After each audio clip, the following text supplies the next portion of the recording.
All right, welcome to the Twisted Pair. I'm Graybeard. And I am Fine Ash Red. And Xavier, And I'm going to have you introduce the guest this week. yes, so as you see right next to me, we have got Vince Haas from Vinny's Scrumptious Pies and Treats. So now I want you to look at this. Look at this logo here. Is that not a killer logo? And it looks just like him. Seriously. Yeah, the cliff chair. I could not tell the difference. I was like, man, they captured your image so good.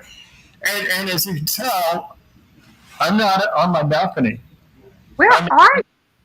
I am at the UG. And so we're broadcasting live from the UG. So we've got a let me hear it, UG.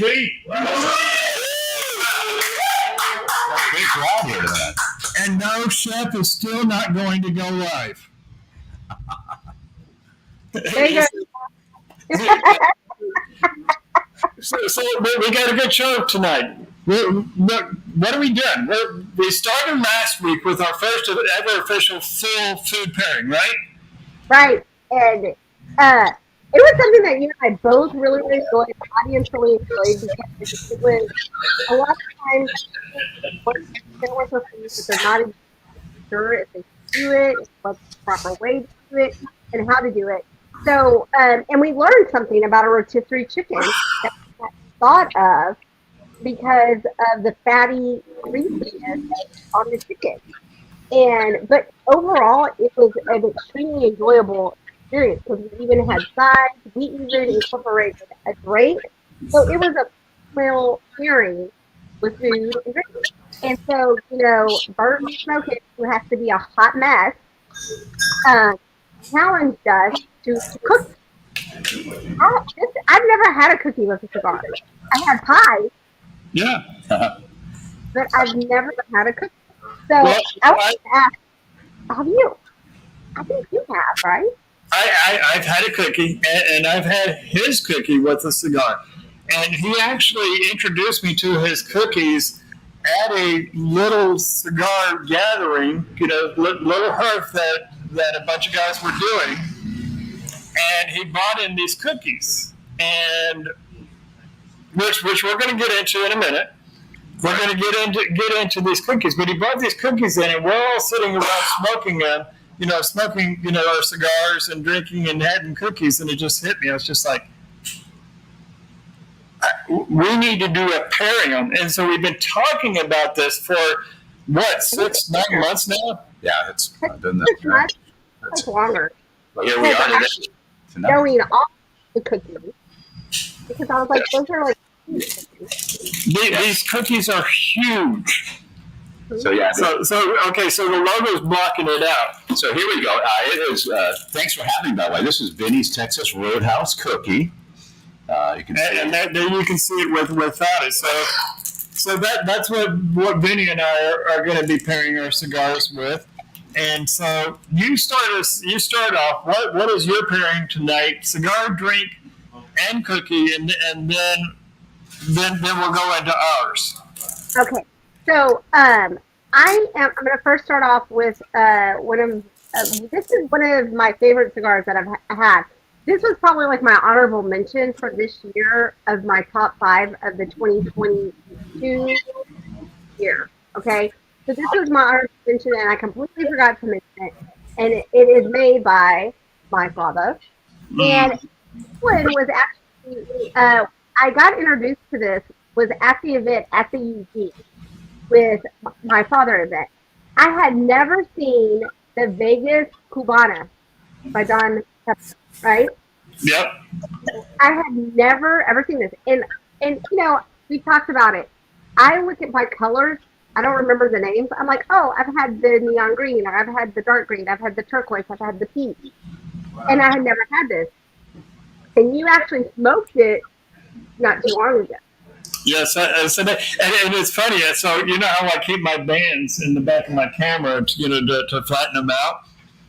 And so I'm cleaning up my bands, and I pulled it out. It's like, holy shit, there it is. I actually did smoke this because remember I was denied it. It's like I didn't think I did. Yeah. But you kept calling me out. It's like, no, you smoked it. And you told me, and you and I'm quoting you. You told me how great of a cigar it was, and it was like, that's right. I remember that now. All right.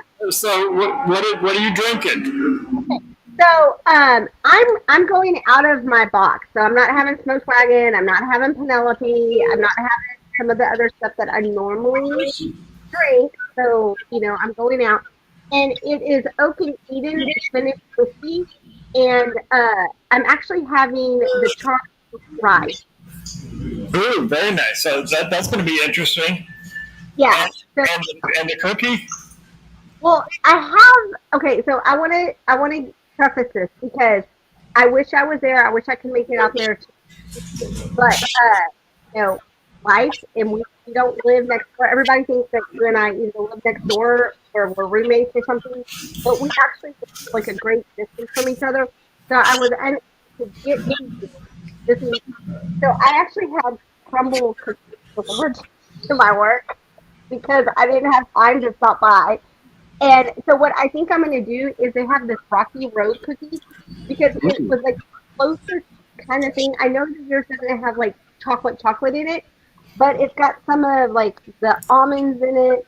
So it's kind of got some of the like the marshmallowy things in it. If I don't like that, I'm all about backup.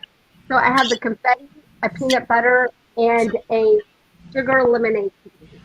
And I know all three of those cookies because when Morgan was living with me, she would go to Crumble Cookie like once a week and get the sampler box. Mm-hmm. And I got addicted to them, so I was to the point where I even said, Morgan, are you going to Crumble Cookie this week? All right, so I am actually pairing the Texas Roadhouse, which I'm not going to talk about what's in it because I want Vinny to tell us about that when we get to that segment. And I know he's excited about it because over here he's just like, he's just like chomping at the bit. Simmer down, so we'll get to it. But I went to because this was such a special occasion. I think because we're here at the Underground, we're broadcasting live. Where we've got people that actually came in to listen to the broadcast live. So I think that's pretty cool. But so I went into some of the archives, and so this is Maker's Mark 2021 limited release FAE01. This is a wheated bourbon, and I went with this because I wanted the black cherry notes that you get out of this bourbon to really bring forth some of the sugar, some of the sweeter notes that I find in the cookie, which we'll get into when we're talking about the pairing on it. And then I had to pay tribute to the chef by going with a cigar that was created by a chef. And I'm going with the knuckle sandwich by Guy Fieri, and this is the Habano. And so I'm really thinking that with the Habano, that I'm going to get some of those really enhance some of those rich, creamy notes from the side of it. So, what'd you bring? What'd you bring for yourself to drink tonight?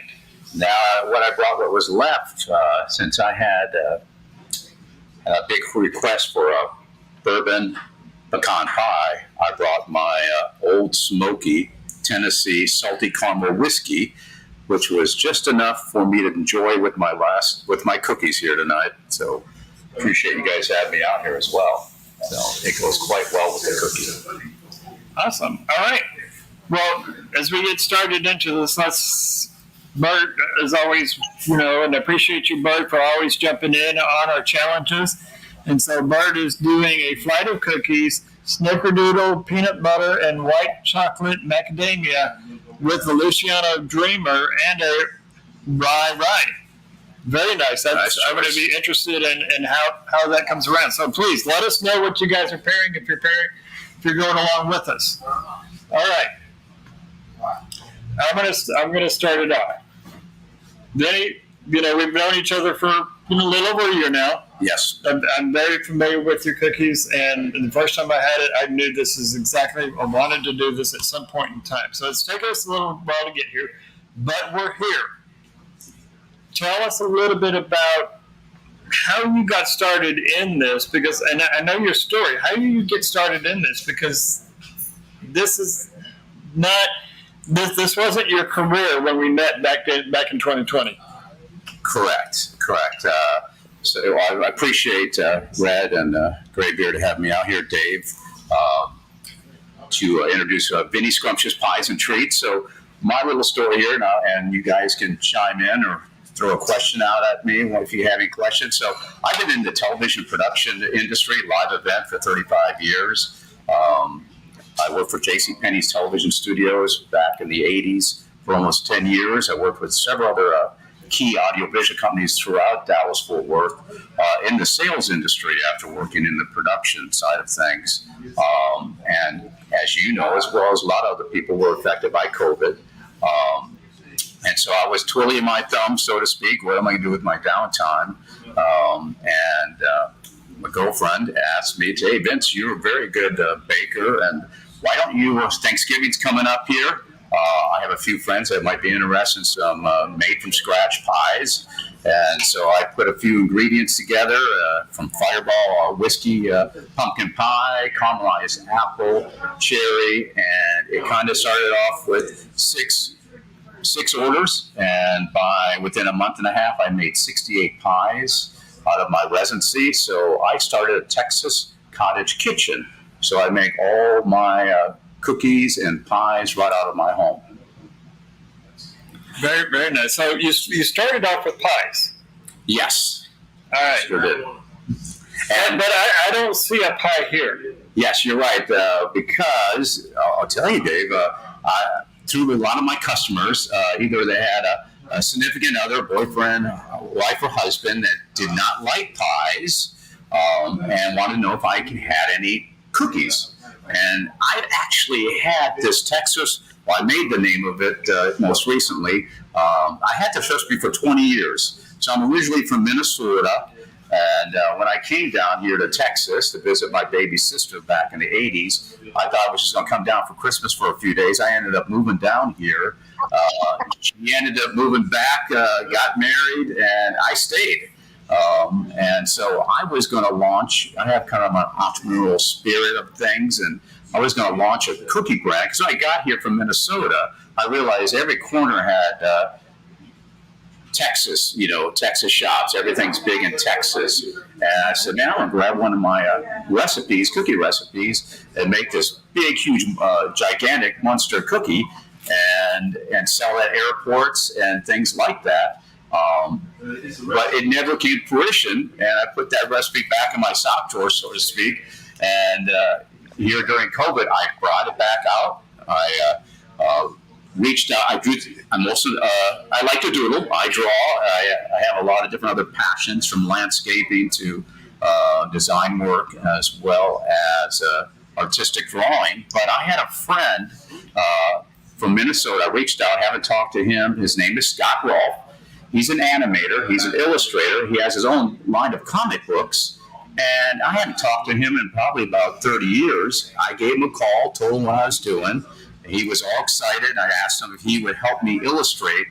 Before I launched made a big leap and shared my goodies with more outside of my inner circle, I wanted to make sure I had a logo and a few designs. And so Scott Rolfe, out of Minneapolis, designed this picture of me, and I said I want something from the Time Life, I guess you could say Pop Mechanics 1950s heavy ink drawing, where the very etchy 1950s look. And he did about 20 drawings for me and came up with the one that Dave just showed you. So now, can you guess by the colors who his favorite football team is? Oh my gosh, the Vikings. That we beat. Yeah, very much. But hey, yeah, I appreciate. Yeah, so I got my purple. Hey, but I'm a big Prince fan out of Minneapolis, so purple was his color as well. So all right, so we can forgive you because thank you. being a Vikings fan and bring in the Prince because gotta give respect for the Prince. Thank you. It looks like we've got a good show. We've got Nancy who's saying that the pies are awesome too, and then we've got let's see, we've got Rob Keating. Rob Keating here is saying I bought Uncle Vinny's pies for a long time, and the cookies are incredible. Everybody's talking about the pies, so Yeah, what but about the cookies? we're gonna have to have part 2 with pie. Let's see if you can. What we should do is we should do a pies and pipes show. Mm-hmm. And bring out the pipes and a pies and pipes show. With the one and only Vinny here. I'll have to get my cornstalk pipe then. Oh, okay. But I'm anxious to try, because I sat there and if y'all see this like 107-pound dog come and attack me, no, don't eat my cookies. Abby, come put your dog. I am so sorry. So I have a pit bull right here trying to get my cookies. So I apologize. Now that completely lost my train of thought. So Graybeard, what was I saying? You inspired me to open up the cookie. So you said that you want to try the cookies. So I want you to see this. I got to describe this before we get into the recipe. Right, I haven't really shared everybody what actual cookie has.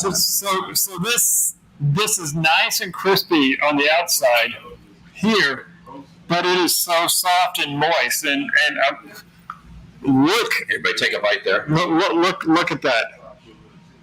Look at how filled that is. I mean, that is just beautiful. Well, I also wanted to talk about, I want to kind of zoom in, and I was giving him a hard, I kind of give, on the cookie, because if you look at the artwork on the Texas Roadhouse, so right there. So I love it because that is 100% Texan right there, because you have your longhorn, you have your armadillo, and then you have your horned frog. So I kind of joked with Vinny, and I was like, where's the collie? Because, my dad's an Aggie. So I was sitting there thinking Fort Worth with the horned frog, UT, and then the armadillos in Texas. Yes. I really, when I came up with the idea or the illustration, I shared with my illustrator, Scott Wall, that I wanted a Texas Longhorn. I wanted the horny toad, as well as the armadillo, enjoying a bucket. Now, the Texas Longhorn has a big bucket of cookies in front of him, and he passes them around to the toad as well as the armadillo, and they got great smiles, enjoying the cookie. It's all about sharing the love of baking. I always I tell people, bring a smile, a pie smile to somebody. I enjoy when I do my I deliver my cookies, and I'll describe my cookie now. This is a unique cookie. It has, for all you people out there, it's got coconut flakes, chocolate chips, 3 different types of chocolate chips, and I got milk chocolate, I should share, dark chocolate, and semi-chocolate, all balanced out in a delicious blend. And then we got oats, pecans, coconut flakes, and I just do a light cinnamon wash on top of the cookie with rock sugar. And that's every cookie that I make, and I have some other ones, spice oatmeal raisin and my old-fashioned grandmother's chocolate chip. Each cookie comes in a resealable bag. So a lot of the ladies love my cookies because, they can, it's resealable, so they can pull the cookie out while they're driving, putting their makeup on, and still driving safely. And they can reseal the cookie and put it back in their purse. And I had one lady, one of my customers, she emailed me. She bought the cookies on Sunday night, a box of them. And then by Friday, she said, hey, Vince, I grabbed one of your big cookies. I put it in my purse. And by the time Friday, I had 2 more bites left. And it was still fresh because if you have the resealable bag. So each cookie comes that way. So it makes it nice and keeps everything fresh. Can't hear you. You're muted. Thank you. I'm sitting there talking. I was gonna say I love the fact that you do have the resealable bag because those cookies are huge, as y'all been showing, and I couldn't finish. I would know I wouldn't be able to finish one, and I would have to snack on it throughout the day. So I think that's great that you do the resealable bag, and lady, we're bad about this. We throw anything in our purse. I mean, shoot, Yes. if I could throw the whiskey in my purse, I'd probably throw the whiskey. But the fact that it's in a sealable bag is so on point because we do kind of chuck it, and then it keeps it moist. So I love the fact that you thought ahead of time for that. Well, thank you. Well, I knew this pairing was going to go in, was going to be good, and the last cigar that I paired with this cookie was our cigar red. And Wow! I didn't want to go with our cigar because I wanted to try something new, because I mean that's what our motto is: explore the pairings, right? Right. Wow. This pairing right so far, right off the bat, with the drink, the cookie, and the smoke, the cigar, is everything. And what I'm noticing on this, and when you know this cigar does not have off the bat, it does not have a peppery kick to it. It does at the end, like a lot of Nicaraguans, but this cigar not off the bat doesn't have a peppery kick to it. Going from the cookie to the cigar is bringing out the black pepper in the cigar right off the bat of it, and so I think it's because of the sweetness, because of that sweetness of that cigar. It's toning down. I mean, the sweetness of the cookie. It's toning down the sweetness and the creamier flavors that you typically get in the cigar, and allowing those pepper notes to come forward. So and mine's more like chocolate because I have Rocky Road, and it's got I'm going to show the inside of mine. It's not as pretty and as this, and all the things, the nuts are falling off, the almonds. So it's got a creamy center in it, and so if you've had this cigar, it's kind of it's kind of like that natural flavor cigar that's just kind of it has I don't want to say it's not like a sweetness of a hay, but it's got a hay, very natural, earthy taste to it. And when I did the cookie and the cookie to the cigar, it brought out a graham cracker taste to it. Now this is going to be interesting, and I want to see Vinny's face on this one here. When I went from the cigar to the cookie, in the center of it, banana bread. Wow. Banana bread. You know that really soft moistness of a banana bread. Sure. It's a little bit of that sweetness, and it could be because I bit into a chocolate as I went into it. Mm-hmm. But it was, as well as the coconut flakes. So the coconut flakes and I have honey in these to keep them moist as well. The honey enhances the coconut flakes and gives it a nice. So coconut being a tropical fruit, banana's a tropical fruit. Oh. That's where that's coming from. So you bring all of that back, mm-hmm. And we've talked about so much. Growing your palate is all about starting off with what memory comes up first, and that's what came up first for us. For me on this particular one, going from the cigar to the cookie. And as we talked through it, the honey, the coconut, the chocolate chip, all of that bringing together with the moistness is why that memory came back up, and we were able to drill down how it really brought that majorly forward. Very nice.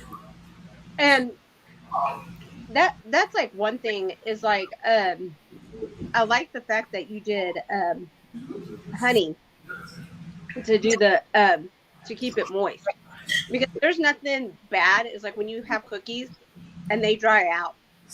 And let me tell you, I don't bake, and there's a reason why I don't bake, and it's because you have to be precise, almost exact in the baking process, correct?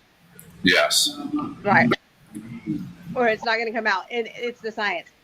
I'm a free spirit. I like to pour, mix. I hate that constriction. But I baked cookies, and they were really good for the first 2 days. But then after like that third day, you could play baseball with them because they were hard. And nobody wants to eat a hard cookie. Yes, Nothing worse. I know that for a fact. Every bakery first starts out, and I learned everything. My mom, being from Minnesota, you got 9 months of winter, so you can only build so many snow forts. You can only go sliding down the hill so many times. Your mom put you to work. She was a baker. Now she will compliment me and says, "Vince, you really make a better pie than I have made." And she loves my cookies. I ship them up to Minneapolis on a regular basis up for her so she can have them. She puts them in the freezer. One thing about the bag too, Red, is that the bags can go right in the freezer. So wow. I have a bunch of dozen cookies. They just like to hold on to one. They'll put it in the refrigerator the night before or set it on the kitchen counter. But they freeze nicely up to 3 months, so it makes it really nice. The bag is perfect. It keeps everything fresh. And so when you're ready to enjoy that Roadhouse cookie, it's there for you. So how long? Oh, I was going to ask, how long can they stay like in a freezer? 3 months. It's about 3 months. I've had friends that left my cookie actually in their glove compartment of their car for 2 months, and they were looking for something, and they said, "Oh my gosh, I forgot to eat one of Vince's cookies." And they actually, just most recently, the story came up last week at the football game. They said, "Vince, I found your cookie." I said, the raisin, the spice raisin I handed out last week? Or no, the Roadhouse 2 months ago. And how was it? Vince, it was good. I'm like, hey, you must have a nice insulated glove compartment. But he enjoyed the Roadhouse. And I said, that's a testimonial right there. I thought that was a pretty interesting story. That is interesting that it lasted 2 months. Now, it obviously wasn't during the major Texas heat, because otherwise it wouldn't have been a cookie. It would have been, Well, I had 3 brands of chocolate chips in there, and so I'm sure that would have been been like a Snickers bar. Right? Yeah, all melted together. Yes. So we've had a couple of questions, and one of the questions was how can people buy your cookies? So I wanted to show this. People can order your cookies from your Facebook page? Yeah, Facebook page. They directly actually talk to me. I have my phone number there, so I always personally love to talk to my customers. This is nice blessing that I've had. When I started off, it's all about baking. It's about sharing the love of a nice baked good, and it's all word of mouth in this industry, in the baking industry. So right now, at this time, I got within a year and a half, I got over 1,300 followers on my Facebook page. Now that have got a hold of my cookies. I have a great story, if you don't mind sharing. Please. So my cookie landed in a lady's hand. She was coming through town. A friend of a friend handed her a cookie. I don't know this backstory, how she got a hold of my cookie, but she said, "Hey, Vince, I'm in town for only a couple of days. I got a hold of your cookie through a friend of mine. I'm heading back out of town, and I need to order 60 cookies for my employees." And says, "I know it's only a 48-hour notice." And I said, "Okay." I looked at my schedule. What else I have in my life could I sneak in 60 cookies out of my one oven? And I told the executive, the young lady, I said, "Hey, 48 hours, I will have 60 cookies for you." She literally got her husband to put half her she had a makeup satchel or Chateau case. She emptied it out and put it in his backpack because it weighed more than 60 pounds or 50 pounds. And when they put it on the belt, and even the airline says, "What do you have in your suitcase?" It's such a small suitcase for weighing over 60 pounds. They opened it up and she saw all the sealed bags of Roadhouse cookies. And the lady goes, "Where did you get those at?" And she actually got those home within the next couple hours. The next day, she handed out to her employees, and they thought she was the queen for the day because they enjoyed them. So, no, that's good. So Can you ship your cookies? I can ship my cookies, Dave. I've shipped them from Naples, Florida, all the way to Colorado. And I do priority mail, and they usually get through in 2 to 3 days. And like I said, the cookies are in the sealable bag, so they're going to be fresh when they show up at your door. They come in a nice little white gift box. You got my little logo on there. You can hand them out to your coworkers or your sales team, or just enjoy them for dinner, actually, like we're enjoying right now with our cigars. This is dinner. They didn't have dinner before I came down here.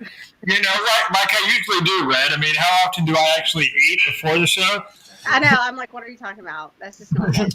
And people around that these are a meal replacement. So I get a lot of people that, especially the ladies out business ladies, call me and say, Vince, breakfast was a Roadhouse cookie and a cup of coffee. And I guess it's called a meal replacement. I've done it with a cup of coffee too, and a cigar. Oh. So yeah, that's very fulfilling. That would be if I wouldn't stay up all night with a coffee, I would have totally done that. So what kind of makes like your cookies stand out and from like other cookies? What would you say? I'm sorry. Go ahead, Red. What makes your cookies stand out from others? What differentiates yours from others? Well, I think the cookie itself. I go through many. I call it my test kitchen, and I'm very particular before I even share with a friend to test it. So I will make a batch of, like this cookie went through several different enhancements. Just like a pie. A lot of people think you just throw a pie in the oven and go watch Netflix for 2 hours until the alarm goes off. But no, I have to hang around the oven. And even with these Roadhouse cookies, I have to babysit them, and there's a lot of love in these cookies, from the packaging to the personal touch. I like to reach out to my customers, positive, negative. Hey, give me your feedback on the pie or the cookie, anything different that you notice or taste, like we're doing right now with the tasting pairing. So I could, pick up on what you liked or disliked, and they're honest with me, and not to brag, but they said, Vince, there's nothing wrong with that coconut cream pie. I brought a coconut cream pie one time in McKinney at 9 a.m., and she was going to serve it for dinner. By the time I got back to my residence in Grapevine, Texas, she says, Vince, I ate half the coconut cream pie. Can you make another one for this evening? And I went, oh, you had it for breakfast. Okay. So she says, it is really good. Mm-hmm. So, but yes, what stands out in my cookie, I think, is I put a lot of love in the cookie. I know what's out there, even from cookie crumb. And some of the corporate cookies that are out there, they're dry. They don't. They look, manufactured out of a template. Mine have that home grandmother's taste to them, the way they look. And I usually, Red and Dave, I put a lot of more natural product like organic honey, not white sugar. I do more of the unbleached raw brown sugar, and steel oats into the cookie, coconut flakes, pecans. And so you got a natural cookie. I'm not a very big sweet guy. I don't really eat that many sweets, but I enjoy. Wait a minute. So you're all about pies and cookies, but yet you don't eat a lot of sweets. I don't eat a lot of sweets, but I love. We all sit around grandmother. We have a childhood memory, and cookies and pies growing up in Minnesota. And my mom would treat us when we'd done something. Hey, clean the house. I'll get you a nice warm apple pie, and those memories come back, those discussions at the table, those little fun moments between your different siblings over a piece of pie or a cookie that mom made. And so I just took it to another level. I took some of my mom's recipes and enhanced them, and So you know those TV shows, where there's an episode or there's a scene and somebody's talking about their mom or their dad, and then it breaks away and everybody goes off and dials at their mom and goes, "Hi, Mom. I just wanted to call you up and say hi and I love you and all that kind of stuff." That is what's going to happen. Yeah, he just created that right now. And then there was one question that popped up, and I don't know if you saw it, and it came from Albert, Bert Be Smoking, and he said, "What is your number one selling cookie?" Because, like, I want to, like, do you mind going through your cookies? Because we haven't, I know we've touched on some of them, but if you could go through your cookies and which one's your number one selling cookie? Well, Red, my number one cookie is my Texas Roadhouse because it was created for the non-pie lover. And so when I would, get a call from a realtor, "Hey, I want to have you, I close down a home. Can you bring your home one of your caramelized apple pies to this house closing?" I would then share with that realtor, and they would say, "Hey, Vince, do you have cookies as well?" Because I wanted to break away from I guess the other cookie that's out there that's really big is what is the one that you get a cookie in the box and it warms up? Tiff Treats. I think it's Tiff Treats. Yeah. A lot of realtors say, "Hey, Vince, even though it's a Dallas company that started, boyfriend, girlfriend started that company back in '97. But when you get away and get more too corporate and don't keep that personal touch to the cookie from the creating of it, make it I make everything from scratch. People call me last minute. They're in town. They're flying in. They go, "Hey, Vince, guys, stop by your store." I said, "Well, there's no storefront. I'm a Texas cottage kitchen, so I make everything from scratch. So give me a 48-hour notice, and you'll have a fresh box of cookies or a pie delivered to you. Usually it will be myself saying hi, and always a lot of people are shocked that the actual baker shows up at their house and says hello. But it's a more personal touch, Red and Dave. I think I've learned that through being in sales and business development that customer service is always key. Mm-hmm. And my background has actually helped me reach out to people. I really want to hear their story and their memory. Lady called me about, "Hey, I put your cookie in my purse and it lasted 5 days. And by Friday, I had 2 more bites and I was good." So, yeah. So Texas Roadhouse is. So my Texas Roadhouse, it was a pie company, but the Roadhouse is created for those who didn't like pie, and now it has branched into spice, oatmeal raisin. Right. I got grandmother's old-fashioned chocolate chip cookie. Usually they're all about the same size, about 4 inches, and if you want me to share on pricing, I don't know if that's something you want me to. Please. So I'm very reasonable, guys, in my pricing. I only charge $2.95 a cookie, and with a resealable bag, nice gift box for $2.95 per cookie, $35.40 for a dozen. You can't beat that price point for what you even see at Subway. I mean, they have to put certain preservatives in there so the cookie sits there for 2 to 3 days. Like when was it made? Not like a month ago. No. Yes, yeah. You want a cookie that bounces back off the wall and you catch it. So you want something that's going to have a nice flavor to it. And I try to keep everything, nice crispy outside, soft in the center is key. Mm-hmm. And so the cookie that I'm eating right now is the one that you brought over to on Sunday. Yes. And so it's now Wednesday. So this is 4 days later, which, I mean, I've had other cookies that, like the Subway cookies, and, store-bought cookies as well. Mm-hmm. And I'm not going to name any other brands, but some that you pay a hefty price for a cookie, leave it out for a couple of days, and you come back in it, and it's kind of dried out. The sugar started crystallizing, and the cookie becomes not really, I guess, edible unless you're really hungry and you want to open it up in a glass of milk or coffee. But otherwise, the only reason why I know that this isn't fresh from the oven is because I brought this from home and it's been sitting on my counter for 4 days.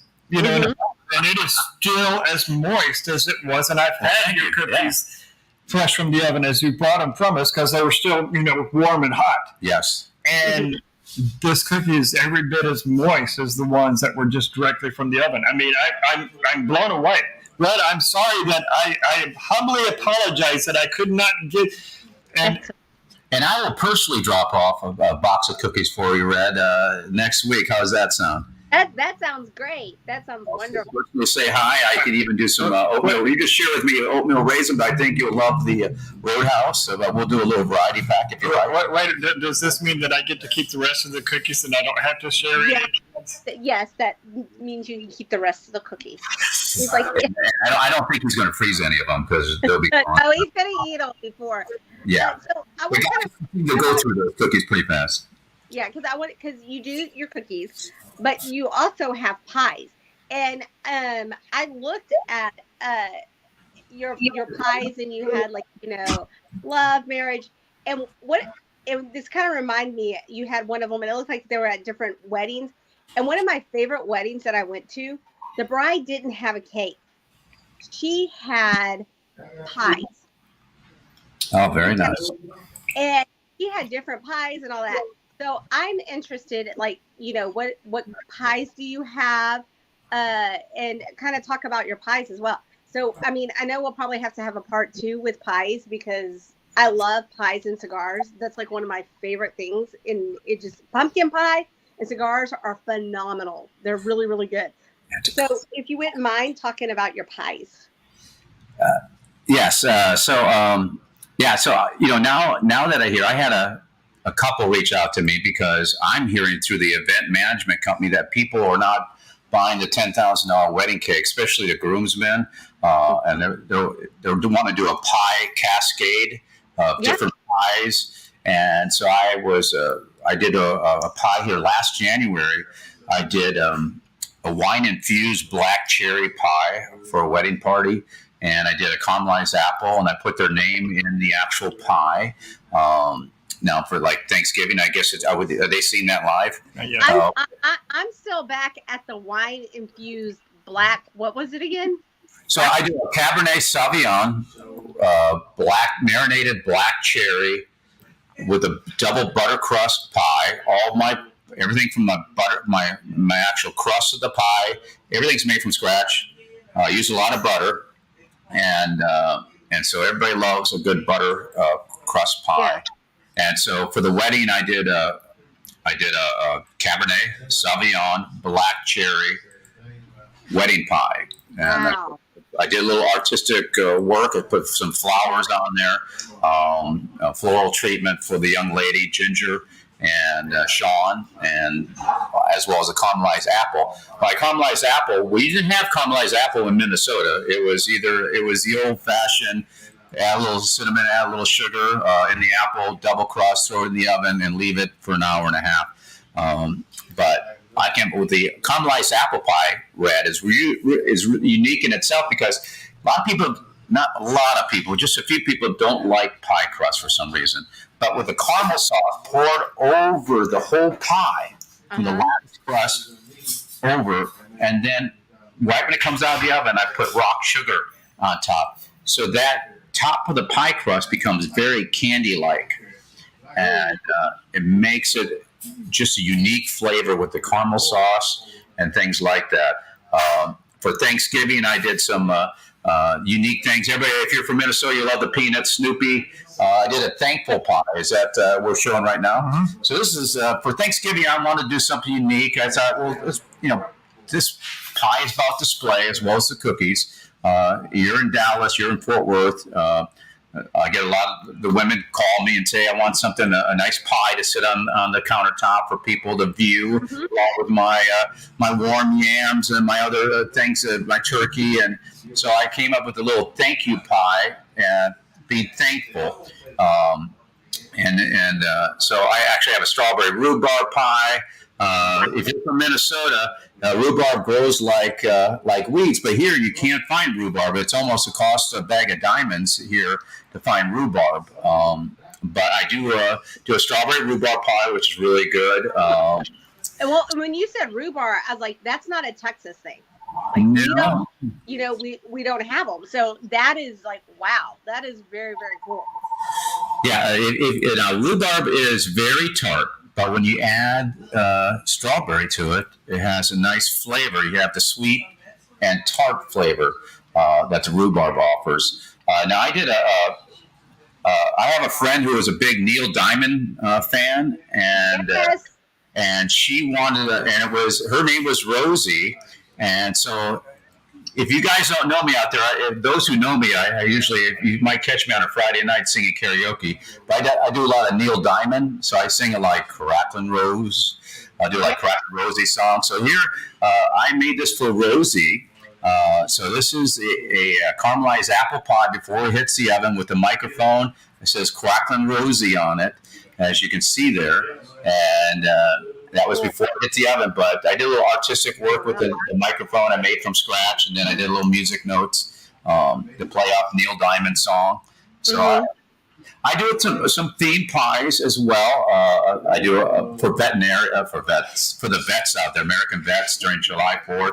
I did an American flag pie where the pie looks like it's actually waving in the air with the stripes and things like that. And so, it's raspberry, strawberry on one side of the flag, and then where the stars are, it's blueberry, and that's all buttery crust.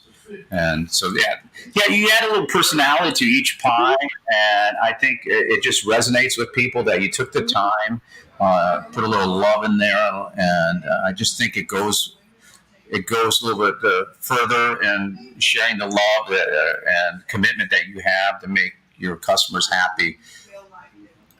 Have you ever made, because I'm sitting there listening, I saw the caramel over it, and I was like, he does caramelize that pie. So I'm going to ask my question, and then we'll get to Albert's. What is you think the most unusual? Because you have some that are not your typical, the wine infused. And the rhubarb, I mean, for Texas, we're okay, we don't really have that. So what would you say is your most unusual pie or cookie that you've attempted to make?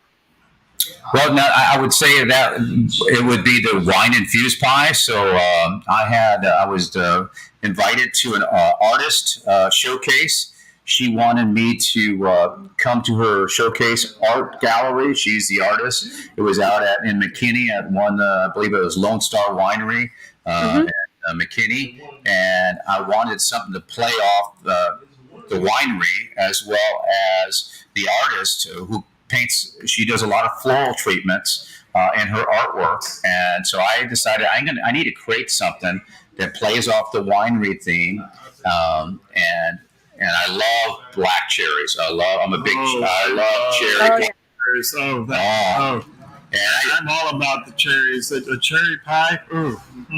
Now, a lot of people, and I won't say a lot of people use the canned cherries. It's okay to use canned cherries. You can put them over French toast or pancakes. But now you can put it in a pie. You got to make it from scratch. And so I have everything I've learned is all that I've taken the time this last year and a half perfect my pie filling. From the cherry, the blueberry, banana, cream pie, coconut cream pie. There's a fusion between sugars and cinnamon and spices that will enhance the palate, the tongue. Of course, when you're breathing, your flavor comes from your breathing. So when you're biting into something, you breathe in, you can really the flavors of that pie or cookie come out. Because I got to pause you because Ren and I have talked about this so much. Retrohaling when you're smoking, retroing when you're drinking, and that's breathing in because all of your flavors, a big part of your notes that you get comes from the nasal passage. So you guys just heard it from a chef right here, a baker just confirmed what we've been talking about for over a year now. Breathing in and taking those in through your nasal passages is a big part of where you get your flavors from, and that's a big part of really expanding and growing your palate, so that you can really get on these. So thank you for you're more than welcome, guys. confirming what we've been stating. Yes, yeah. Do not hold your nose while you're eating. Like you're doing the. Now, like with the kids, when my kids didn't want to eat something, I'm like, hold your nose, you won't taste it. That's what I told them. There you go. Broccoli never tastes any better at the age of 8. So we've got a couple of good questions from Bert, and I want to get to them. So before we get to this one, because when I put that one up, I noticed a couple of these come up here, and let me scroll back up here. This grasshopper pie. So. Okay, so someone said that they tested your grasshopper pie, and so just so people know that I'm not just pulling this out of my ass here. Rob Keating goes, that grasshopper pie is amazing. What is a grasshopper pie? Well, let me ask you. You guys are from Texas. Have you ever had a grasshopper pie, Red? No, I have not. I'm sitting here thinking grasshopper. And there's no grasshopper. There's no insects there's no insects involved. Nobody was hurt. No bugs were hurt in the making of a grasshopper. Okay, so Peter, back off. Yeah, back off. So another childhood memory. So we at the Haas House in Minnesota, we would only be able to have a grasshopper pie on New Year's Eve. My mom would not make it any other day unless on New Year's Day. So us kids would just savor. Mom, we see her in the oven, pouring out the Oreo cookies, crushing them. So it's an Oreo cookie crust, and it has cream de mint, cream de cocoa liqueur. Okay. I wonder why the kids liked it. My mom actually had you kids only get one slice, and a very thin slice, because you got to go to bed at midnight, after midnight. So it was only served on New Year's Eve. But I would crave that pie for another 364 days before the new year. And I brought it to Texas. So I came back here. I tried to change some things up here. And so for the holidays, for Christmas, starting from Thanksgiving, but more so for Christmas, I will put that on my menu. You can order a grasshopper pie. A lot of Texans call me, give me a breakdown. It's in the breakdown in the menu item, but nobody has had it. So it's an Oreo cookie crust with a marshmallow, homemade whipped cream, with those liqueurs, and it sets in the refrigerator. Now I baked the cookie crust, the Oreo cookie crust. Right. And what's nice about technology and what we're sitting in today's age, you can get mint flavor filling Oreo cookies. So now I've taken my mom's recipe and taken it up a couple notches. So the crust has an Oreo cookie mint flavor, and the pie filling itself has chocolate mint. So if you were a big fan of those Girl Scout mini thins, which I can eat a whole box with a gallon of whole milk. Oh, yes. And they're actually better frozen. Here's the thing. So it's kind of like an icebox pie then. So a moose pie, definitely a moose pie. People go, can I ship it? No, I won't ship a moose pie. It would never make it. So you're right, icebox pie. Yeah. Wow. That sounds. Now, when we had the Cowboy Conclave back in late October, early November. Yes. And we were at one of the houses. You brought by a key lime pie. Yeah. And he was asking, and so there's 20 guys and one lady that was there, all sitting around, and we're watching football. We're watching Tennessee, LSU. We watched. I watched my Razorbacks get beat. Sorry, but he brings by this key lime pie, and he goes, "I want you guys to try this. This is my new key lime pie." And I love key lime pie.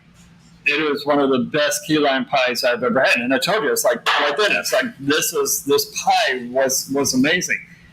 So that kind of brings us into this next question that Bert has is what about cream pies? Isn't the pie of Minnesota a banana cream pie?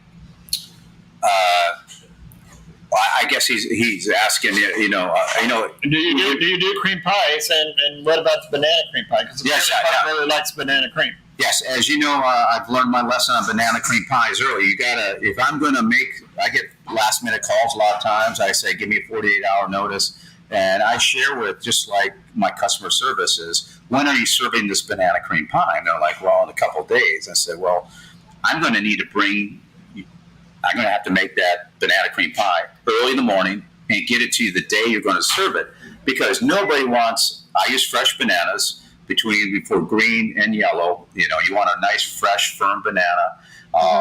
Now, what makes my pie different, now I guess I'll just share the secret, and you guys can try it out there, those bakers out there. So I do a butter crust, okay, and then I layer the bottom part of my banana cream pie with banana slices, made from scratch, vanilla pie, banana filling, and then bananas all the way on top with homemade, all my whipped cream is made from scratch. And so I put banana whipped cream, not too much to take away from the banana taste and the flavoring, because you get too much of one thing, it takes away from the actual flavor that you're trying to seek when you buy that. So it's like a key lime pie. But key lime pie, I do plenty of natural, organic whipped cream, dairy whipped cream, and it really goes well with that key lime pie. You can look on. So I do a nice little. Everything's about the eye. It's got to look good as well. If it looks good, it's going to taste good. A lot of times, that's how I look at things. I'm kind of a perfectionist when it comes down to my pies. And anything that I feel is not sellable, my neighbors get a free pie at the door. Oh, wow, man. They're like, oh, it's back again. And they don't, there's nothing wrong with it. So, well, I saw something, I'm very perfectionist. And they said, you could have easily sold this pie. I'm like, well, Snoopy's nose broke off here, so we're going to let you have the pie. It's on the house. So I want to make sure those who get my pies or cookies, everything looks nice, packaging, to the actual coming out of the oven. So how long does it take you typically to make a pie? Yes. Well, thanks for sharing on that question there, because I have some non-pie enthusiasts who have said, hey, Vince, why can't you come out and play tonight? Or can you come out tonight? I said, well, I have a big pie order. And people just think you can put a pie together, go buy some Pillsbury pie dough. Well, I make everything from scratch. So typically, Dave, to make a pie from the pie crust, let it set to the time it comes out of the oven, probably 2.5 to 3 hours per pie. Wow. And so if you're making a number of different pies, because we've talked about some of your orders that you've had, where you don't get just a single pie order, you get a variety of pies, like you're at a corporate event, you're baking, 3, 4, half a dozen pies. So that's where logistics comes in, and it comes back to my background, putting on big, large concert events or big banquet meetings with AV, audiovisual, tech support. It's all about logistics. So I had to get a second freezer. So I'll make my pie crust ahead of time, roll it out. One thing nice about pie crust, it will stay fresh for 3 months. And of course, I usually wait for only 3 weeks on my pie crust. So you get everything pre-prepped. But like pie filling is all made the day before. I don't like freezing my pie filling. People have done it, and I guess it's okay. But I just really, so I'll spend the extra time. I'll get up at 3 a.m. and make that pie filling early in the morning to get it out the door that following afternoon when it comes out of the oven. And as you guys may know, just like a cigar that sits, cigar taste, sometimes it has different, you start off the cigar, and by the time you get to the very end, the flavor changes, okay? And oh, wow, this cigar really tastes, a whole nother flavor just popped out of here towards the middle of the cigar. With the pie, like a caramelized apple, I think if it sits 4 or 5 days in the refrigerator, actually, the caramel, the fruit, the pie crust, the flavor is even more enhanced after pie. Almost like, it gets better in age, time. Right. Because it's like it has time to marinate. Like marinate and the juices marry and flavor. So, and that's the thing is like you can taste like the quality in front of stuff. The consumer, like if you did a blind testing and you did something that was frozen, the canned fruit and all this stuff, as versus as what you're doing, it's going to be they're going to be able to taste the difference. So we talked about the price point on the. So what is the price point running about your pies? I know it's going to be different because of the pies and the size and stuff, but like just like some of the pies that you've shown us, what would that be? Yeah, that's a great question. Thank you for asking, Red. As you know, when I first started, like anybody starting out in the business, my pies are very reasonable because I wanted to, who's Vinny? I don't know who this guy is, and I started selling my pies at $25 a pie, and but by the time you put your time, a lot of times people don't realize, wow, that's expensive. They say, well, I go to Costco. I'm thinking that's cheap. I am too, because I that's why $40 pie. Yeah, well, that's why I started. I started off at $25. I knew it would be a big loss, a money loss, but I had to get people to love my pies and who I was as a person and my customer service. I sell my pies now for $35. And as you know, butter has skyrocketed. Egg has out the door. I mean, I still try to stay with the full butter crust. Mm-hmm. I take a loss in the butter. It's still $35. I haven't raised my price in a year and a half because I will take the loss because I want my customer base, my loyal customers, as well as my new pie customers, to not want. Oh man! I mean, I know people are charging $45, and they do some really great. I know some of my pie competitors out there, but I understand. But I am one man. I make everything from scratch. I'm the marketing guy. I'm the delivery guy.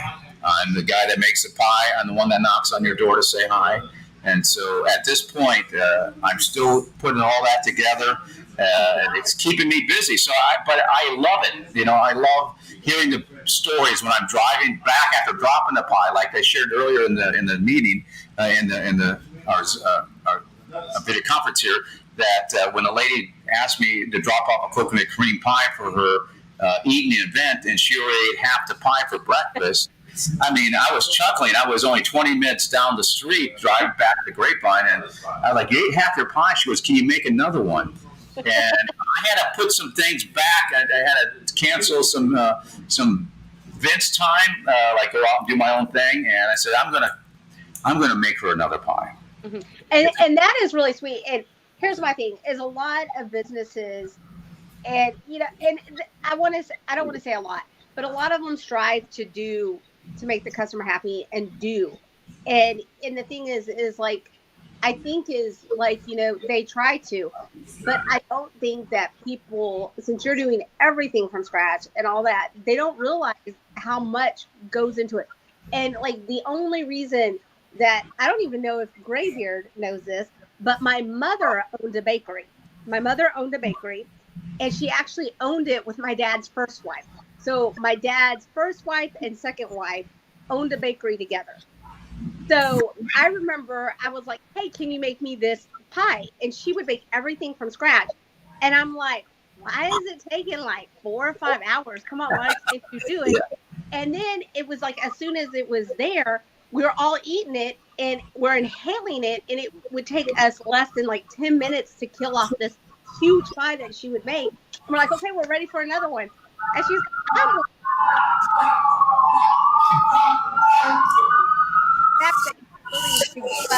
your time to help her out because she was hungry for it and ate half that pie. First of all, it shows you how amazing it was. But then that also speaks about your character and how you feel about your business and how you trying to help out others. That speaks volume. And we've talked about this. Character is key. And so that, that's why we want to have small businesses, and we bring out the small businesses because they have that good character. Yeah, it really does. And having a business background, it's easy. It's a lot easier to get a new customer than it is to retain a customer, to have that customer come back. Because you can get a new customer through word of mouth, through advertising, through marketing. And I say easy, that's relative speaking. but to get that customer to come back, and I mean, I'm reading these comments after comments after comments. So can I be your neighbor? I've bought his neighbor. There you go. I love that. I bought six. I bought 6 dozen of your cookies. You know, and people are saying I bought other. You know, Chris Culture said I've had the caramelized apple pie, and when I get back from Seattle, I'm going to buy another one. So you've got people right here, just who are chiming in while watching this show that have come back and said, I have come back and order, you know, and ordered. So getting that customer who comes back for more, and even the story. I mean, that story is amazing. She ate half of it. Half of the pie. It is. I'm sorry, but as a woman, I'm going to tell you, because, like, first of all, I have to have my moments where I want my sweets. I'm kind of like, you know, I don't, and people are going to laugh, like, yeah, you eat a lot of sweets. When I crave a sweet, I want it, but there's only a certain amount of cake and pie and cookie that I can eat, you know, at one time, because it's just like a lot of sweetness for me. And so the fact that the woman ate half the pie, that's what I'm saying, for breakfast, y'all, for breakfast. And I told you before you even got back home and said, I need another one. Can you make it for me? Talk about the breakfast of champions. I didn't know that coconut cream, but it has, you know, hey, I'm sure it made her day. Careful with coconut cream. Eating all that at once. So you got a customer for life there for sure. I mean, and look, comment after comment after comment of, I can always eat a Roadhouse cookie. Love the cookies too. Roadhouse cookies are the best. And I mean, I've just about devoured my cookie. Looks like somebody, Amy Listick, said, love the cookies too. Okay. And yeah, she says, love the cookies too. Then she says the Roadhouse cookies are outstanding. Mm-hmm. And then... oh, and the grasshopper pie is amazing. That was another comment. Looks like a gentleman named Daniels. Glenn, what's he saying about... looks like he's had a grasshopper. Yeah, he's a grasshopper, and he says it's amazing. Proud to be a tester on that one. Okay. So you got to taste that one. All right. Amy says, you know, we need to try the banana cream pie. She asked, or be your, or you know, yes you do, Amy, or be your neighbor, be next to the events. Yeah, there you go. I mean, it's one, and we've always talked about this. It's one thing for our guests to, our guests to come in and say, guests come in to say, Penelope Bourbon is just, and talk about their product. Okay. It's a whole other thing when you've got the viewers who are coming in and chiming in and saying, yes. I mean, you could say your cookies are nice and moist and all the things about it. You got people coming in here online and I'm sitting here eating one of the cookies and saying, yes, these cookies are moist and they sat on my counter for 4 days. Yeah. And they're still as moist as they were the day that you bought me one that's directly out of the oven. And I want to say something because, Graybeard and I, even if it's something that we have and it's not good, we are honest about it. We will be polite and everything. So when, Graybeard said, hey, this is a phenomenal cookie, it's still moist, y'all, it comes from the heart. So I also want it is, we're seeing this, but also know because my expressions, when I put, my face tells it all. I could sit there and lie, but my face couldn't lie. And I don't really think I could lie because, I'm just that blunt person. And so some people have kind of said, oh, y'all are being nice. You're not being truthful about some of the cigars or whatever. What you see is what you get. We are very and then the fact that people are coming on and they're chiming in, it says a great deal. But here's my question. So we learned about how long it takes for the pie. How long does it start with the cookies? And here was the thing, as Graybeard said that the pecans are so fine that you could barely see them. Like, so I know for you chopping those pecans, that has to take a So yeah, now when I first started making my Roadhouse cookie, I have a nut grinder, and I realized, because I was trying to talk about logistics and timing, and trying to cut my time of making those cookies, I would put it through a hand grinder, my pecans, but it would come out. Everybody wants to bite into something when, like the coconut flakes, chocolate chips. I only had, when I first started doing my Roadhouse cookie, I only had one brand of chocolate chip. I realized there was something missing. I needed to add a little milk chocolate, just a few into the batch, enough where, as you know, milk chocolate over a semi-dark chocolate chip, the milk chocolate will melt. Mm-hmm. Right. But just enough when you're breaking that cookie apart. It's a visual experience as well as taste. So when they're in the car and they got their coffee, they're starting to warm up the car, and they break over that cookie, or they're watching their favorite movie, or with the kids. It's a visual thing. They break it. Everybody breaks always in the center, and you want the milk chocolate. It's just a handful of the milk chocolate over the dark chocolate chips as well as semi-dark chocolate chips. Each one holds its consistency depending on the baking process and how long. But the milk chocolate will melt, but it gives the flavor with the coconut, the honey, the cinnamon that's based in the cookie. Everything's about, the palate and your breathing. And so when they see the milk chocolate, it enhances everything else in the cookie. And so the last couple months, the cookie has grown. It has grown from its initial startup a year and a half ago. So it's a different cookie than it was to this day, and what we're enjoying right now with our Maker's Mark and some things like that. So I've learned, because of my taste, I have a pretty good sense of smell and taste. And so I know when I eat into a cookie, I don't want it over too sweet, too sugary, too hard. Mm-hmm. I want something that's going to, when I bite into it, that palate and breathing, the flavor comes out. And so I've added a lot to the cookie. It's really grown into a really, I call it my signature cookie. That's why I put the name of that one. When I share people, okay, can you make me the typical chocolate chip cookie? I could do that. And my chocolate chip cookies have the same principle. It's not hard all the way through like a Subway cookie. It's crispy on the outside and soft in the center. And I'll use select different brands of chocolate chips to put in that chocolate chip cookie, because we don't want the same typical chocolate chip cookie that you can get at a regular store. And everything's made from fresh. It's all about, well, you don't want to make this 2 weeks out? No, you're going to get something that's going to be made within 48 hours and shipped in a box and to your location within a day and a half. So it's all about, logistics, getting out of the oven, packaged, and then sent out the door, or me personally driving to say hi. And we're not saying that there's anything bad about Subway cookies. Subway cookies are good. No. But, it's like, you buy store-bought cookies, brand name cookies.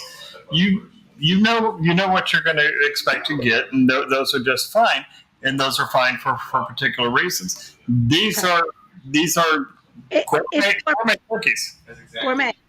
So and so I guess from if I were to call it and say, of course 48 hours in advance, and say I would like a dozen of the Texas Roadhouse cookies, how long does it take you from start to finish for that cookie, for like a dozen cookies? Well, cookies are a little bit more easy on me compared to making a full pie or several pies. Now I can get a batch of cookies, created within the next couple hours, as well as pie dough. Like pie dough or pie filling. It tastes better after it sits for a couple of days in the refrigerator. Mm-hmm. The flavors of the filling. A lot of times when I make a pie filling, I put the sugars and things in there and let it sit on the stove before I even turn the heat on, because the sugars bring out enhance the flavor of the fruit, the blueberry, the cherry, before I even start the warming process. Like cookies, I like to let them sit, the cookie dough sit in the refrigerator for an amount of time. So then the flavor overnight, and then usually now I can do something like that within 3 hours. Have the cookie dough created, put in the refrigerator, and then within an hour have fresh cookies already in their bag. One thing nice about the Roadhouse cookie, I like to let it set out in the open for a while before I package it. So you don't want a warm cookie in a plastic sleeve because you don't want the flavor of the plastic to be part of the cookie. No. Yeah. No, Okay. plastic.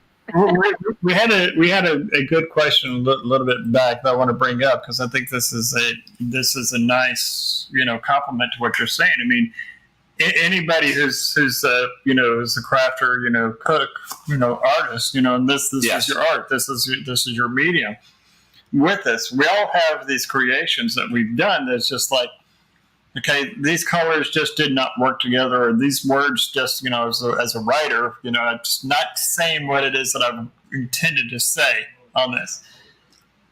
Tell us about a cookie or a pie where it's like, okay, you're trying something new, trying a new creation on where it just didn't work. The ingredients just did not work together to bring together what it is that you had envisioned. Okay. Yeah. Let's see what it was. Yeah. When I first started out about almost, it's been a year and a half now, almost, when I first started creating pie, especially, I didn't want to do a typical, now a lot of these pie shops, they have employees, they have to pay for a lease, and things like that. So they have to get their pies out to the front. They don't spend a lot of time on the artistic side because, hey, we don't have that. Our pies are made and created. A lot of the pie crusts are created in a press. They shoot them out. Hey, they're talking about saving up some time. You're not rolling the pie dough out. I roll out every pie dough. I make the pie crust from scratch. Mm-hmm. And so I learned. What was the gentleman's name? Was it Bert? Albert. So Albert. We call him Bert B. Bougie. Yeah, Albert. When I first started out making pie, and I wanted to be different than anybody else when I first started the pie. I wanted to add a theme or make a little bit more, have a display, look different than the typical pie shop. And so I took a little extra time, and I still only charge $35 for my pie. I don't charge anything extra. I just spend the time to do that for the customer. I learned right off the bat that if the pie crust, once the filling's poured in, you do your artwork, you got to put that pie back in the refrigerator for 30 minutes at least. Because what you want to do when you put the pie in the oven, you want it at a higher temperature for a short amount of time to lock in the proteins, okay, and almost freeze that artwork or cook that artwork right at the beginning. If you did a lower temperature, that pie dough, that artwork would start melting. And I went through many of a pie. That's where my neighbors got really... hey, they got some calories, and big smiles on the face. Hey, this pie didn't work out. Hey, we got another apple pie that didn't, it tasted good. I'm sure it did, but the artwork didn't turn out. I've learned my lesson on when I create like a floral display on the wedding pie that I have to make sure that pie itself is put in the refrigerator for at least 30, 40 minutes. And the temperature is at 425 degrees for 15 minutes. And Albert, I have my aluminum flags. I have tons of flags. When I say flags, cut for different shapes to put over the pie. I can't just walk away from the oven because you want to make sure it browns nicely. And so Snoopy's nose doesn't have is brown or a burnt ear. Or the floral treatment is not done correctly. Everything is all, I have to watch it. So there's a lot of time spent, a lot of love spent on top, and devotion of making sure everything works out right. So I learned my lesson on rolling out a warm piece of pie dough and throw it in the oven, thinking, I just can't wait till this turns out. And then you peek your head through the window, realizing the whole thing had become a mass of something that you didn't want it to be. So I've learned my lesson, and using different ingredients, and as well as not over rolling the dough. Sometimes you overwork the pie dough; it gets hard. And so you want, when you take that fork and you break into that pie crust, you want it to flake. You want it to flake off the fork, the pie filling, to come off the pie crust, and then of course it hits your palate, and everything is pie smiles from there. So these neighbors, bless you, Red. Do you have any of these neighbors come up to you and come up to your door and say, "Hey, Vinny, we were wondering, do you have any pies that didn't work out for you?" I people think I have a display in my home that can we come to a pie display, the ones that didn't work out? I said no, that usually doesn't happen too often anymore. But if somebody's going to pay a certain price, even though I think $35 is very reasonable, it's got to look a certain way to me before I deliver it. And so, but a lot of times too, I'll just I like treating my neighbors with just for the fun of it. I'll just say, have a pie. They have kids there. The funny story, Red and Dave, I actually ran into a young lady who, a single mother with 3 kids. They never had a pie in their life. They were 14, I think 8, and 6. And I told the single mother, I go, can I make your, next time you've got, custody of your kids, with your kids that time, can I bring a caramelized apple pie to your house? And she says, well, I can't really afford your pie. And I said, oh, it's on the house. I want to treat these kids to something they've never had before. And if you go to my pie page on my Facebook, the mother made a video of the kids going, and they actually did they actually did their own ring, we call it commercial jingle. Oh, how cute. Videotaped it, sent it to me, and the kids, to see their faces for the first time having a pie, more or less a caramelized apple pie, which I think is my signature pie pan favorite, is my caramelized apple pie. Those kids were smiles. So, yes. Awesome. So what's next for Vinny's Scrumptious Pies and Treats? Well, it's all about word of mouth, sharing the love of Vinny's Pies and treats. And the treats, when I first came out with my name, I threw some other names, Vinny's Invincible Pies, and Vince in my name, first name. Vinny's Vincible Pies. I went through some different changes, and maybe one of these days I'll put all my scratch drawings that we had before we created this logo. We had a lot of different me standing on top of pie, looked like I was Superman, and I said, no, that ain't gonna work. I want something that go back to the 1950s, kind of look to it. I even have a bread roller, like the old classic wood roller, with an apron and the old 1950s bakery hat. And so I always love that type of artwork, that heavy ink drawing. But what's next for me? I'm looking forward to growing this business. Maybe someday, I thought about even having a pie food truck to go out there and college places, go out and just show up and have warm pies, cookies as well. Right now, it's me reaching out to title realtors. Any realtors out there watching the program, my cookies as well as my caramelized apple pie. When I had my first realtor come out to me, Dave and Red, I created a little house out of pie dough with a heart in the center, home where the heart is. And it's a rooftop with sides and 2 little side bushes with a heart in the center, and then I poured caramel sauce over on top. After it's been in the refrigerator for 40 minutes, because I pour actually hot 325 degrees caramelized sauce over that artwork, and then in a 425 degree oven.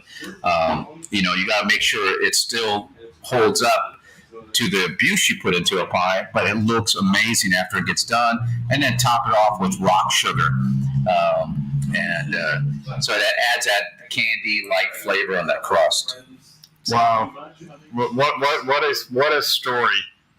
Well, thank you. What a story. What a journey. I mean, because I'm like, he's sitting there and he started out, he said, with TV and then producing stuff, and then sells, and then Really small sip.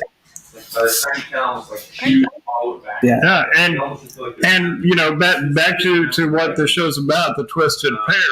We want to bring exploration, you know, of enhancing the journey of all of these flavors together, and that's what we're all about. And here we are talking about cigars, drams, and cookies. You know, which a lot of people would go, "There's no way that those go together." And you know, to answer Bert's question of how did your dram, cookie, and cigar pair, mine went beautiful.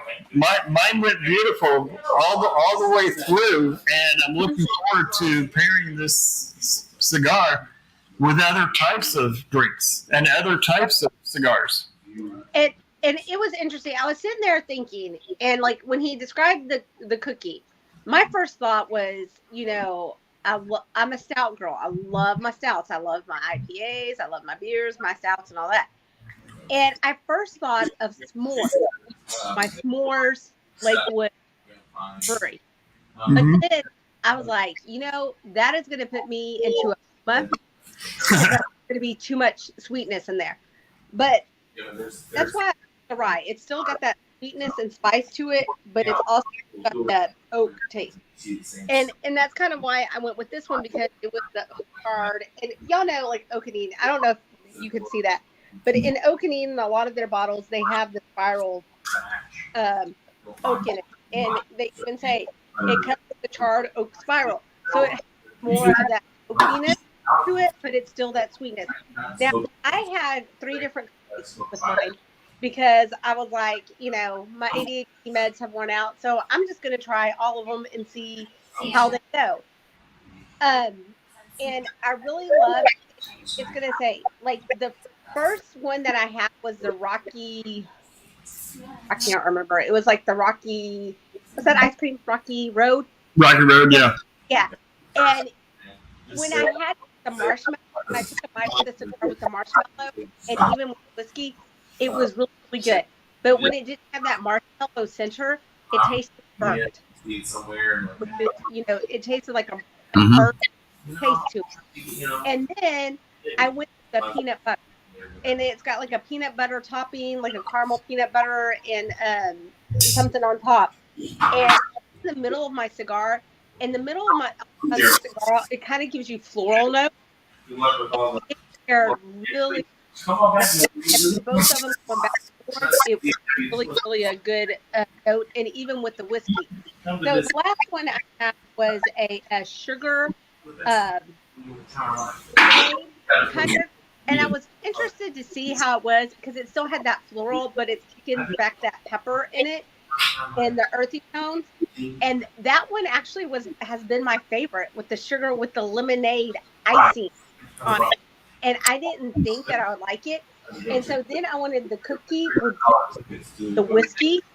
That is really good together, or I should say rye. The rye with the cookie and the lemonade icing was like, I've never thought about just having rye and cookies before. But I'm just like, I could whiskey, bourbon, and rye with cookies, and it's something I've never thought about doing. Just having those two together. So I've enjoyed it, because I think, you know, I've never really, you know, Graybeard talked about it, but it's not one of those that I'm like, oh, I'm going to go out and get a cookie and put it with my cigar and my rye. This has been an incredible journey tonight, and I had a feeling that it was going to be good, because I have you know, smoked a cigar, you know, with your cookies before, and this makes me want to try, you know, other types of cookies too, and I really want to try some of your pies. So, you know, thank you so much, Vin. Yes, for joining us.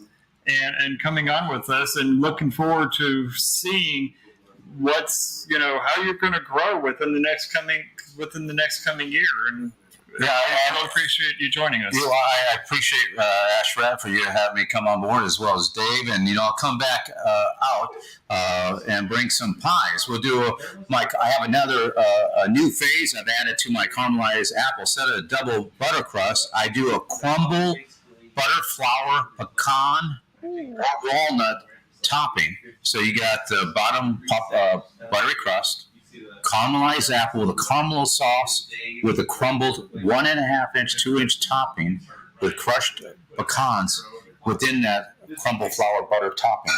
And the flavor is very unique. I just did this for Christmas. A lot of my loyal pie fans have been reaching out to me going, Vince, we love the crumble topping. But I think I come back out here, we'll bring out a Cabernet Sauvignon black cherry pie. We'll do a caramelized apple. And so with the different cigars, the different spice flavors from a cigar, a Cabernet Sauvignon black cherry pie with a caramelized apple. I think that would be a nice flavor. Maybe we'll get some other people to come in here, enjoy the pie with their cigar, and see what feedback we get. We'll have to schedule it on a night where we can Ray can be here with us, and we all are doing this all together and trying the pie all at once. So everybody, please go out to Vinny's Pies and Treats, and out on Facebook, or they can give me a call on my pie page. You can literally text me or call me personally, and I love to talk with everybody that's out there. And make sure you follow him on Instagram. Here's his Instagram. Let's blow it up and make sure that he gets even more work. That he's going to have to say, okay, maybe this really is something that we can go and move full time on, because this has been great. And chef's stance of I will not go live, but he tried a cookie before we started this, and tried to pair it with it. Now, Chef, we call him Chef for a reason. He's a chef, and I wanted him to try it. And Chef came back and said that this is really good, and was talking about the pairings on this. So we've got a number of different people that have talked about how well this is, and so you've got something that's going to blow up. I have no doubt in my mind that this is going to blow up and get even bigger and better for you, and wish you all the best of luck in all of this coming up forward. So, Red, what do we got coming on next week? Thank you. We are still waiting back to hear from folks, so we will keep you posted. How about that? On that one. I love that. We are going to continue on with the theme as much as we can that we started on, of really bringing out more stuff to the pairings, of not just the cigars and the drinks. Mm-hmm. Now the full pairings, so bringing it all together with cigars, food, and drinks to really show how all of these work together, not just spirits, but also wines and different types of brews, stouts, IPAs, and bringing all of this together for you. So if that doesn't work out, then we will continue part B, because we did talk about the rotisserie chicken, trying to do that, and I'm having a mind blank of like what we did. We're going to do it with a white wine. So last week we did the rotisserie chicken with the side, and we did a red wine. So next week, if we don't have a confirmation on our guests, which we'll let you know within the next day or two, our challenge is what Bert always is so the best of asking. Our next challenge without a guest on the show is going to be back to the rotisserie chicken, or back to chicken, but we talked about doing more of a baked type chicken, or a pan-seared type chicken that doesn't have the fattiness of the skin, because we noticed that fattiness of the skin really it really detracted from the pairing because of all of that fat and that greasiness that was in it. So we're going to go back to chicken, continue exploring that. but bring out a white wine and with a cigar along with that. And we talked about possibly doing a Cameroon cigar with that as well. So that very well could be our challenge for next week. Keep in tune. Keep going out to our Facebook group, our Facebook page, and our group. If you haven't joined the group, which we got a bunch of new people that joined the group today, and thank you for bringing these people into it. You're welcome. I appreciate that. Your following. I mean, this is a big part of your following and bringing new viewers to us. Please go out to our YouTube channel. We've had a couple of viewers on our YouTube channel. Please go out and subscribe to it. Check out our webpage. Life turned really hectic for me, so I apologize. I've been talking about getting some of these articles published, and real life happens, and I've had to really focus in on my job that pays me the money to be able to do all of this. But we've got the articles coming up we're going to be publishing out to the website. So please, be patient with us. They're coming. I promise you they're coming. New shop stops. Red went out and did some shop stops. We've got some new shop stops that are going to be published to our YouTube channel in the next coming days. Lots of good stuff coming out for us. So we appreciate the support. We appreciate Vince coming out and joining us. We love you guys. Thank you to Underground. This is Underground Cigar Shop. Thank you to Underground for allowing us to host to do the live broadcast here, and to everybody who has listened in and chimed in on the cookies, because not only did he bring us cookies, but he brought cookies for everybody here. Wow, that's awesome. I wanted to bring cookie smiles to everybody that was here to let them enjoy while we were talking about the different pairings with cigars, bourbon, as well as the cookies. So they could do their own pairing while sitting here at the cigar shop. Love that. Nope. You're welcome. Until next week, we thank you, we love you, and as we always say, explore the pairings. There's something for everyone. Have a good night, y'all. Good night, everybody. Bye now. Bye.